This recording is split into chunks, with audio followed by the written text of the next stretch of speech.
իրական Հայաստան կոնցեպտը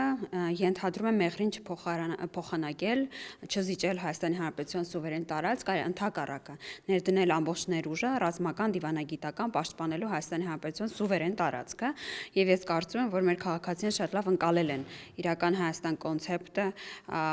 որտեղ որ մարդու արժանապատվությունն է, քաղաքացու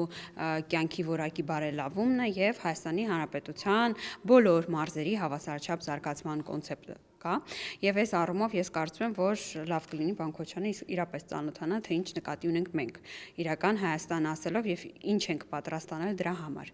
Իսկ ինչ վերաբերում է վարչապետի կեցվածքին, ես իհարկե համաձայն չեմ երկրորդ նախագահի դիտարկումներին, կասեմ ավելին, ես կարծում եմ, որ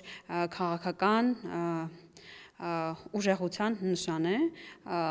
նախաձեռնողականությունը եւ նվիրումը խաղաղության օրակարգին եւ որը դրսեւորվեց Ալբանիայում վարչապետը տեսակ, որ ունեցել է հանդիպումներ առհասարակ տարբեր երկրների ղեկավարների հետ, որոնց շեշտադրումը ուղիղ համընկնում է Հայաստանի Հանրապետության պաշտոնական շեշտադրումներին, դրանք հետեւյալն են, խաղաղության պայմանագրի պետք է կնքվի, պետք է հարգվեն տարածքային ամբողջականությունը երկու երկրների, պետք է մերժվեն ուժի կիրառման որևէ սցենարներ հնարավոր զարգացումները եւ պետությունները պետք է կարգավորեն հարաբերությունները